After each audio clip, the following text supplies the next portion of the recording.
그리스도인은 회개하는 사람들입니다. 늘 자신을 말씀에 비추어서 돌아보면서 죄악된 모습, 모자란 모습이 발견될 때마다 또 하나님께서 그런 부분을 깨닫게 하실 때마다 하나님 앞에 회개하고 주의 은혜로 새로운 심령을 늘 유지하며 살고자 애쓰고 원하는 사람들이죠. 이것은 우리가 늘 아침 저녁으로 우리의 육신을 세수하고 손을 씻고 발을 닦는 것과 같은 이치입니다. 땀이 나서 얼룩이 지고 오물이 묻고 여러 가지로 더러워진 자신의 육신을 더러운 줄 모르고 씻지 않고 지내면 그거 정상이라고 할 수 없죠. 그처럼 하나님의 말씀으로 자신의 영혼을 늘 비추어 보면서 마치 거울로 우리가 우리의 머리와 얼굴을 보면서 자신을 점검하듯이 그리스도인은 늘 하나님 말씀을 거울처럼 자신의 영혼을 비추어서 오염이 생기고 더러움이 생길 때마다 더러워진 영혼을, 마음을 하나님 앞에 회개로 씻어내는 자들입니다. 자신을 돌아보지 않고 회개하지 않는 사람은 그리스도인이라고 할 수 없습니다. 현대사회가 회개하는 것을 자꾸 부정적으로 여기고 교회 가면 자꾸 죄 이야기한다고 그것을 도외시하는 경향들이 있는데요. 굉장히 잘못된 것입니다.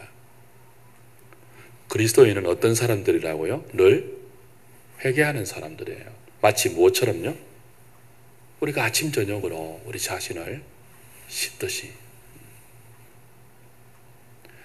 어떤 분은 남들하고 악수하는데 남들 손에 묻은 세균이 더럽다고 악수를 안 하려고 하는 사람이 있어요. 어쩔 수 없이 악수할 때도 손끝만 탁 내미는 사람이 있습니다. 굉장히 기분 나쁘죠? 자기가 뭔데, 그죠? 자기만 깨끗합니까? 네.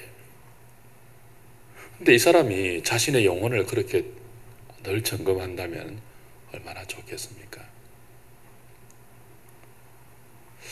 우리가 늘 씻지 않는 사람은 옆에 가면 악취가 나잖아요. 한 이틀만 안 씻어도 머리는 떡지고 땀 냄새 나고 막 그럴 거예요. 저도 하루에 막 한 두세 번씩 안 씻으면 제가 땀이 많아가지고 큰일 납니다. 우리 육신은 밖에 나갔다 오면 손 씻고 밥 먹을 줄 압니다. 잘 때도 발 씻을 줄 알고요. 하루 지나면 머리 감을 줄도 알아요. 근데 이게 좀 무뎌지면 원주민들이라든지 물이 이렇게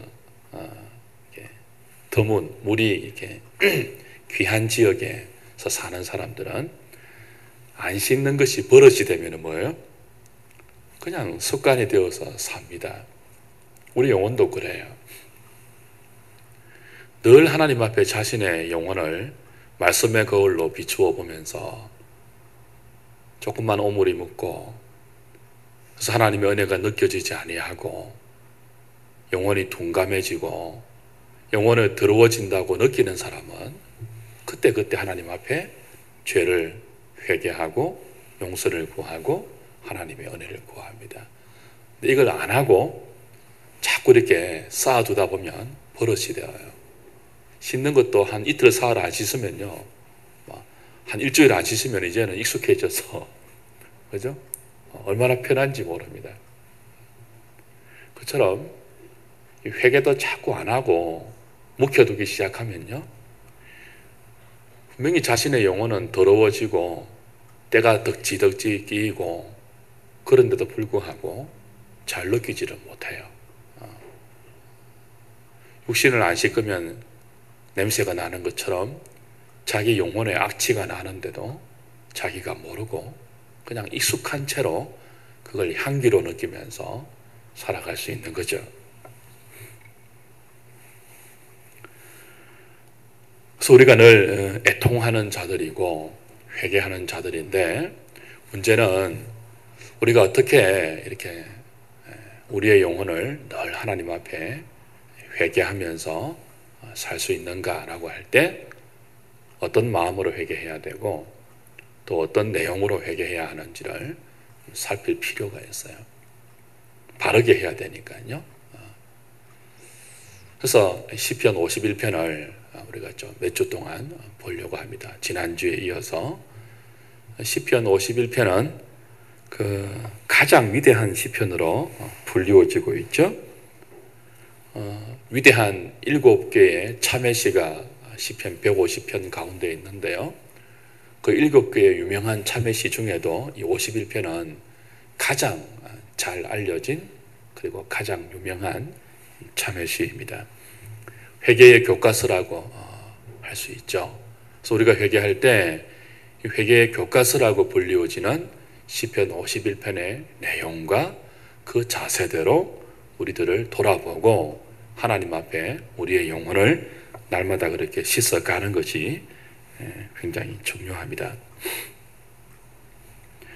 오늘 우리가 1절부터 3절까지를 다시 좀 보면서 그 내용으로 우리 자신을 점검하고 우리 영혼에 이 내용에 비추어서 오염이 발견되면 지체하지 말고 오늘 저녁에 그 말씀을 붙들고 발견된 나의 죄악을 하나님께 내어드리면서 기도하는 시간이 되기를 원합니다. 먼저 이 시편 51편은 다윗이 하나님과 자신을 대조하면서 내용이 시작이 되어요.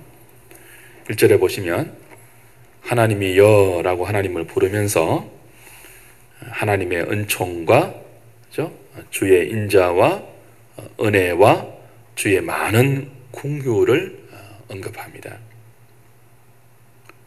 그 하나님의 속성 세 가지를 시인이 다윗이 설명하면서 이런 하나님 앞에 자신의 죄를 고백하는 것으로 회개가 시작되고 있는 거죠.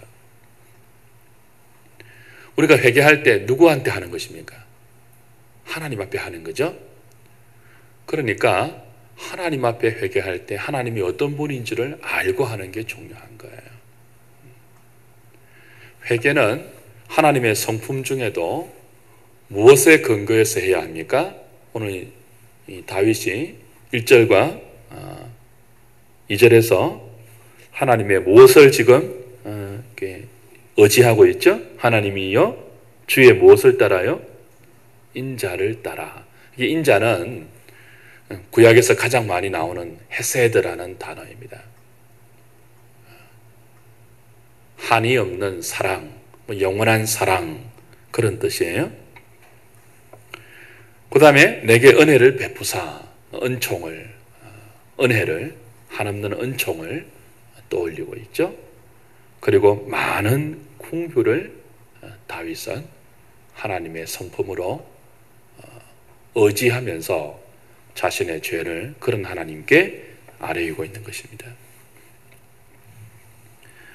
자, 하나님이 인자하시고 은혜를 베푸시는 분이고 긍휼을 많이 베푸시는 분이라면 그 하나님께 회개하는 다윗 자신은 지금 자기를 어떻게 인식하고 있습니까?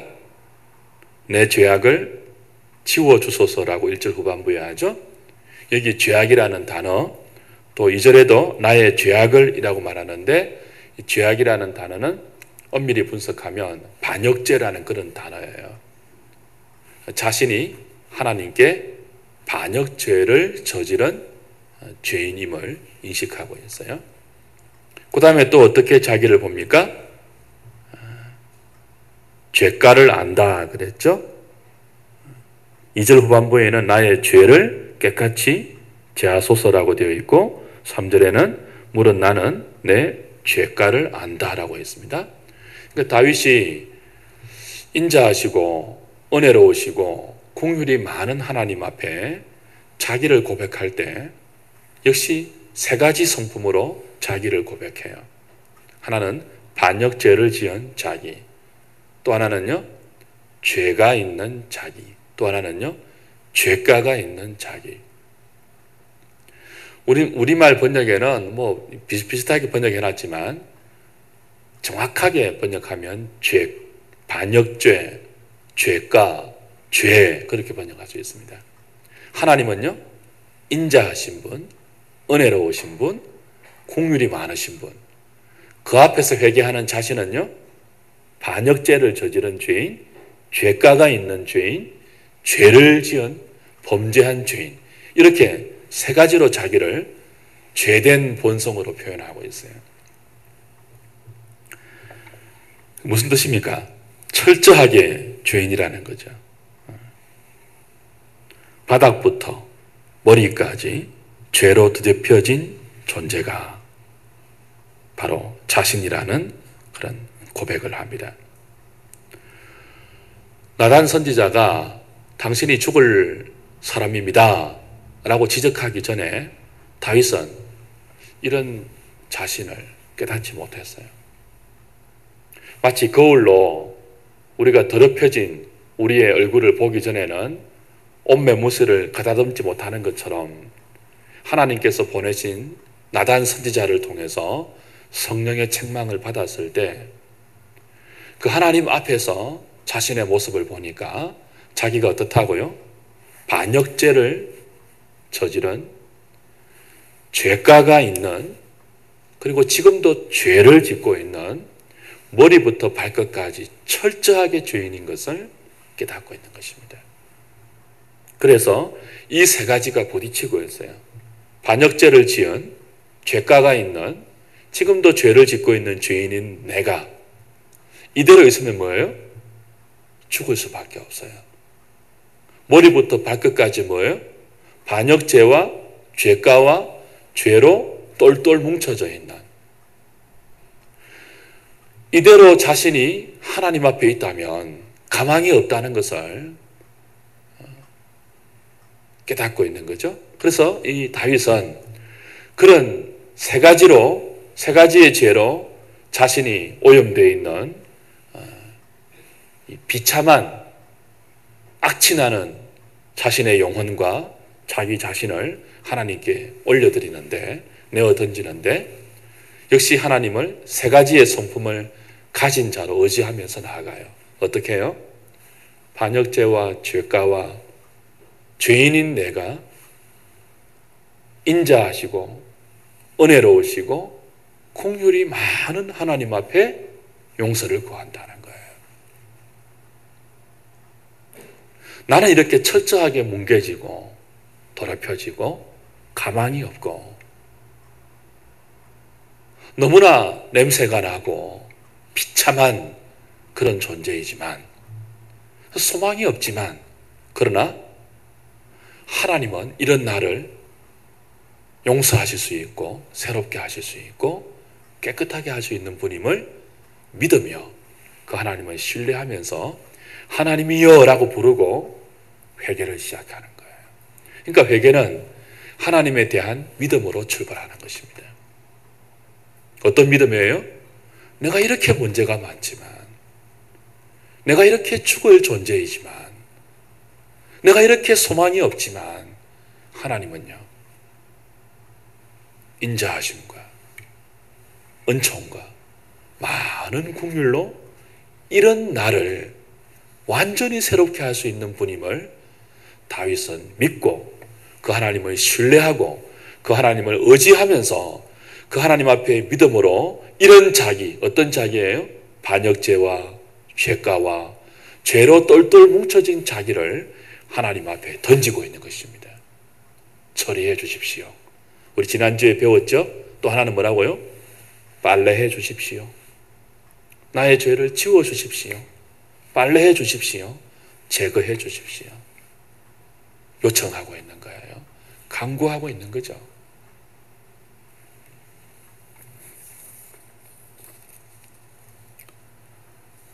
사랑하는 여러분, 오늘 저녁 우리가 이 말씀에 비추어 보면서 우리 자신을 좀 잘 돌아보고 이 말씀 앞에 드러난 우리의 반역죄, 죄과 죄들을 믿음으로 인정하고 은혜로우시고 많은 공유를 가지신 하나님 앞에 완전히 던질 수 있는, 맡길 수 있는 복된 저녁이 되기를 원합니다. 그걸 내어드리면 하나님이 씻어주실 수가 있어요. 씻어주시면 깨끗해질 수가 있어요. 그러나 안 내어드리면요, 더러운 그대로 살아가는 것입니다. 악취를 풀풀 풍기면서 살아가는 것입니다. 그러면은 하나님과 우리 사이에 아무런 영혼의 교감이 이루어지지 않는 것이죠. 우리 여자분들 남편에게 늘 잔소리하는 건 뭐예요? 발 씻고 주무시라고. 애들에게 늘 가르치는 게 뭐예요? 양치질을 하고 자라고. 늘 가르치잖아요. 씻고 이불 자리에 들어오라고. 이불 다 버린다고 막. 동일해요. 하나님 앞에 발견된 우리의 허물과 죄와 수많은 반역 죄들을 내어드리지 않으면 깨끗하게 할 도리가 없어요. 다른 방법이 없는 거죠. 그래서 회개하지 않는 사람은 뭐가 아니라고요? 그리스도인이 아니에요. 교회에 나오는데 회개를 안 한다. 회심은 일생에 한 번입니다. 회심과 회개는 조금 개념이 달라요. 회심은 컨버전, 뭐예요? 결정적으로 자기의 삶을 돌이키는 거예요. 이 근본적인 회개를 회심이라고 말해요. 그러니까 성령께서 우리 가운데 역사하실 때 내가 이렇게 좀 비참한 죄인이구나 하는 것들을 깨닫고 내가 잘못 살아도 너무 잘못 살았구나 하는 것을 깨닫고 삶의 방향을 마는 거예요. 컨버전, 돌이키는 거예요. 저에서 어디에게로요? 하나님께로. 근본적으로 첫 번째 자신의 삶을 돌이키는 그것을 무엇이라고 부른다고요? 회심이라고 불러요. 회심. 첫 번째 회개인 거죠. 이 회심은 일생에 단 몇 번이에요? 한 번이에요. 결정적인 회심. 이거를 예수님이 베드로에게 뭐라고 비유했습니까? 온 몸을 씻은 자는, 그 다음 뭐예요? 매일 발을 씻어야 한다고 했잖아요. 온 몸을 씻는 것으로 비유했습니다. 결정적인 회개, 이 결정적인 회심을 한 사람은 근본적으로 우리 영혼의 성향이 죄에서 하나님에게로, 사망에서 생명으로, 그죠? 불법에서 진리로 근본적으로 하나님의 은혜 가운데 돌이킨 사람은 그 다음부터는 어떻게 해야 돼요? 근본적으로 돌이켰지만 또 뭐예요? 부패한 본성의 유혹을 따라서 이미 돌이켜진 우리의 본성이 죄의 유혹에 굴복해서 또 뭐예요? 구섭을 쫓는 부끄러운 옛사람의 모습으로 돌아갈 때마다 우리는 뭐 해야 돼요? 회개를 매일매일 해야 되는 거죠. 회개를. 마치 뭐처럼요? 매일 바깥에 나갔다 오면 뭐 하는 것처럼 손을 씻고 얼굴을 씻고 발을 씻는 것처럼. 그래서 그리스도인들은 매일매일 뭐 하는 사람들이에요? 회개하는 사람들이에요. 팔복의 두 번째 복이 뭐였죠? 애통하는 자의 복이죠. 애통하는 자는 복이 있나니 저희가 무엇을 받아요? 위로를 받을 것이며. 여러분, 하나님의 위로를 늘 경험하고 계십니까? 늘 하나님 위로를 느끼고 계세요? 그 사람은 뭐 하는 자예요? 애통하는 자예요. 애통하는 자. 다른 말로 하면요, 회개하는 자예요. 회개하는 자. 인자하신 하나님,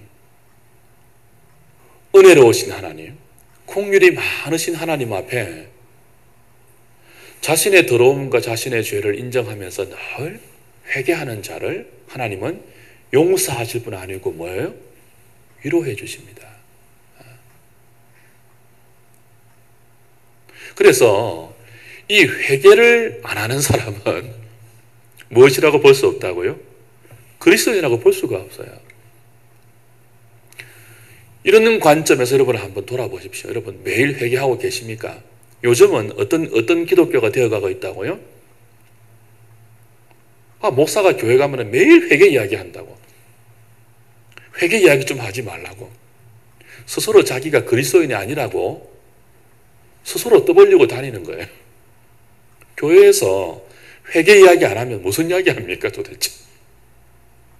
교회에서 회개 이야기를 하고 회개하는 자에게 값없는 용서를 주시고 새롭게 하시고 위로해 주시고 성령을 거두지 아니하고 은혜를 주시는 그 하나님을 이야기하지 않고 뭘 말한단 말입니까?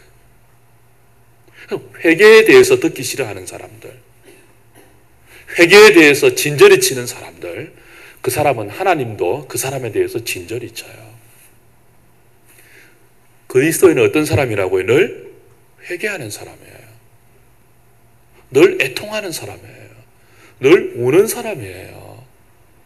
여러분 누가 회개하고 운다고 또 질질 짜나 그러면 안 돼요? 돼요? 그러면 안 돼요. 스스로 강박한 사람임을 드러내는 거예요. 질질 안 짜지는 자기가 문제인 거죠. 매일 질질 짜는 그 사람이 복 있는 거예요. 그리스도의 말씀이 그렇잖아요. 애통하는 자는 뭐가 있나니? 복이 있나니. 우는 자는 복이 있다고 했잖아요. 근데 왜 매일 우냐고 야단치면 되겠습니까? 성령님이 깨닫게 하고 울게 하는데 저와 여러분들의 눈에 눈물이 마르고 마음이 젖지 아니하고 마른 것은요 문제가 많은 거예요. 그러니 하나님의 위로를 경험하지 못하는 거예요. 성령님의 교통하심 그걸 우리가 맛보지 못하는 거죠.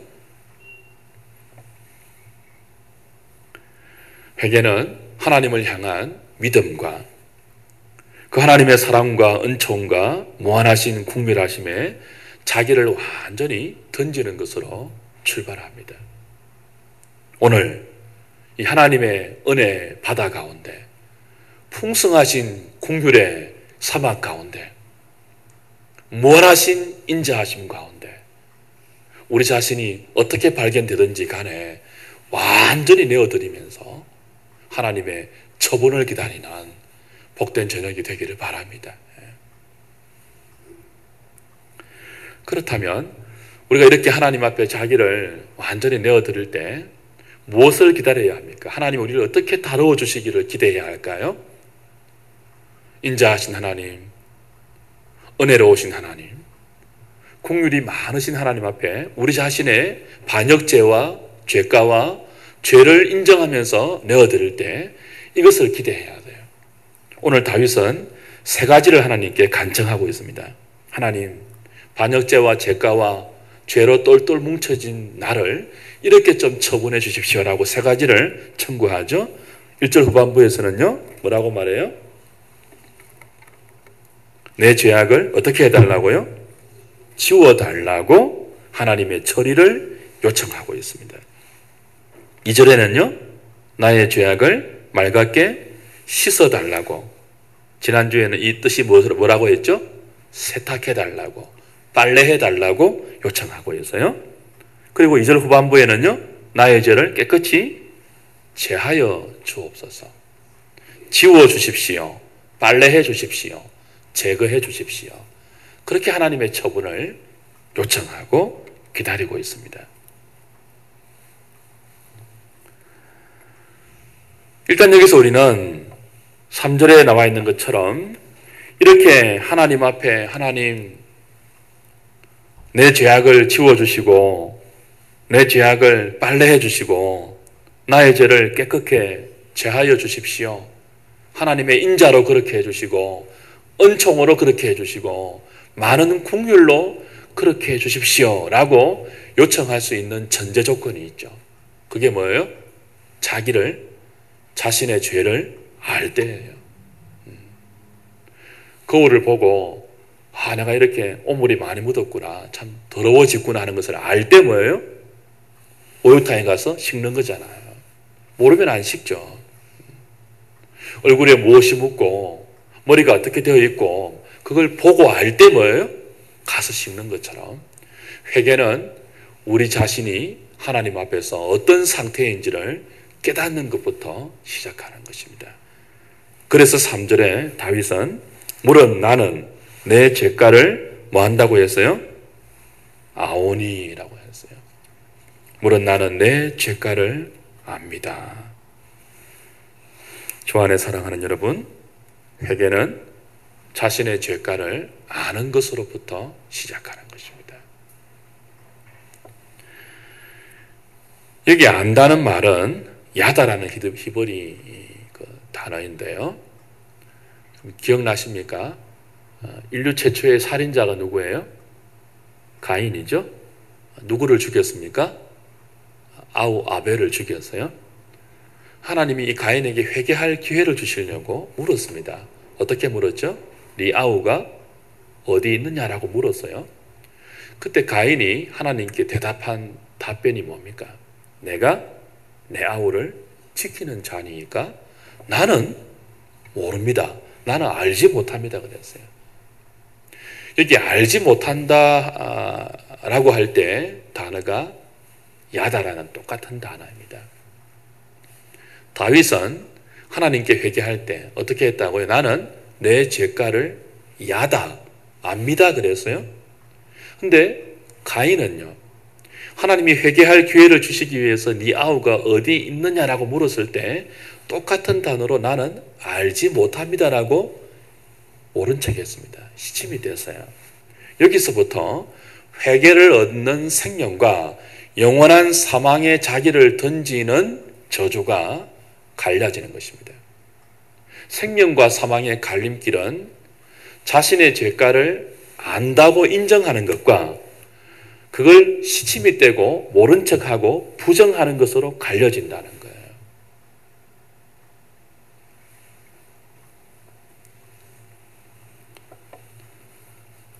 성령께서 우리에게 하시는 가장 첫 번째 작업은 알게 해 주시는 것입니다. 우리 자신이 하나님 앞에서 어떤 오물이 묻어 있고 더럽혀졌으며 냄새가 나는지를 깨닫게 해주시고 비추어 주시는 것이 성령이 우리에게 하시는 가장 첫 번째 일이고 중요한 일이에요. 그 성령이 임하면 막 넘어지고 자빠지고 막 괴성을 지르고 이런 게 아니고 뭐예요? 자신의 죄가를 아는 것으로 시작이 돼요.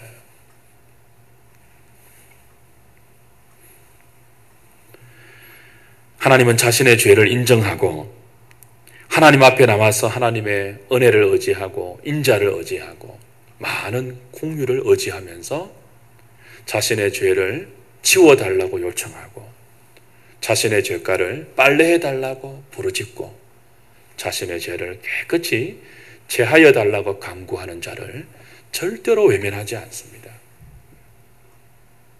다 받아주세요. 우리 찬송할 때 어떤 찬송해요? 샘물과 같은 보혈은 한없이 크도다. 세상에 있는 샘물은요, 이 다 제한적이잖아요. 그 빨래거리를 무한정으로 샘물이 다 씻어내지 못해요. 퍼다 보면은 샘물이 마를 때가 있고 모든 더러운 것들을 이 샘물이, 세상의 샘물이 다 깨끗하게 씻을 수가 없어요. 어떤 지우개가 오물을 다 치울 수가 있겠습니까? 그런데 그리스도의 보혈의 샘물은 모든 죄인들이 죄를 또 씻고 또 씻어도 더럽혀지지 않는 완전한 샘물입니다. 그러니까 하나님 앞에 성령이 깨닫게 하실 때마다 자신의 이런 반역죄와 죄가와 죄를 하나님께 내어드리면서 하나님 제발 이것 좀 치워주십시오. 빨래해 주십시오. 제거하여 주십시오. 라고 간구하고 부르짖고 요청하는 사람을 하나님은요, 쫓아내시지 않고 뭐예요? 반드시 깨끗하게 해주신다는 거예요. 누구라도 얼마든지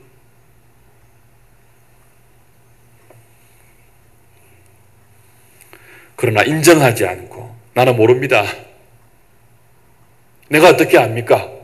하나님께 막 안색을 변하면서 대들면서 시침이 떼고 계속 반역죄와 죄악과 죄에 머물러 있는 사람은 하나님의 면전에서 쫓겨나죠. 하나님의 얼굴을 뵙지 못하죠. 그분이 주는 풍성한 위로하심을 경험하지 못하기 때문에 계속 사람들의 값싼 위로와 세상이 주는 거짓 위로에 자신을 내어 맡길 수밖에 없는 악순환이 반복되는 것입니다. 왜 우리가 우리의 죄를 하나님 앞에 인정해야 할까요? 분명한 이유가 있습니다. 우리가 우리의 죄를 하나님께 인정하고 회개하지 않는 이상 그 죄는 우리 앞에 항상 있기 때문에 그래요. 잊어버릴 수 있는 게 아니에요. 없는 것으로 하고 넘어갈 수 있는 게 아니기 때문에 그래요. 다시 한번 3절 보십시오. 읽을까요? 시작. 물은 나는 내 죄가를 아오니 내 죄가 항상 내 앞에 있나이다. 우리가 지은 죄는 언제나 우리 앞에 있습니다. 이게 죄의 속성이에요. 과거에 죄를 지었잖아요. 과거로 그냥 지나가서 사라지는 게 아니에요. 내가 과거에 죄를 지었지만 그 과거에 지은 죄는 뭐예요? 현재에 머물고 있는 내 앞에 항상 따라오는 것입니다. 그래서 그 죄를 하나님께 처리해달라고, 빨래해달라고, 지워달라고, 제거해달라고 회개로 요청하면서 하나님의 은혜 가운데 그것을 처리하지 않으면요, 과거에 지은 죄가 오늘 현재의 나를 침범하고 영향을 미치고 내 앞에 머물러서 나를 고소한다는 거죠. 그래서 우리는 죄를 치워야 돼요. 여러분 앞에 술을 막 엉망으로 먹고 오바이트 한 사람이 구토해낸 분비물이 있다고 칩시다. 그거 안 치우고 그냥 여러분 집 앞에 매일 있다면 그거 그냥 그대로 안 치우고 살겠습니까? 치우기 전까지 항상 있어요. 엘리베이터를 타면 간혹 몰지각한 사람이 자신의 집에서 키우는 개를 엘리베이터 안에서 실내하게 하는 사람이 있습니다. 찌른내가 얼마나 나는지 몰라요. 그거 안 치웁니까? 다 치우잖아요. 치우지 않는 이상 그대로 있습니다. 우리의 죄도 그래요. 내 죄가가 항상 어디에 있다고요? 내 앞에 있어서 오늘을 사는 나에게 영향을 미쳐요, 안 미쳐요? 미친다고요. 언제까지요? 이 죄가를 치우기까지. 치우는 방법이 뭐예요? 하나님께 회개하는 거죠. 씻어달라고, 빨래해달라고, 제거해달라고, 처리해달라고, 지워달라고.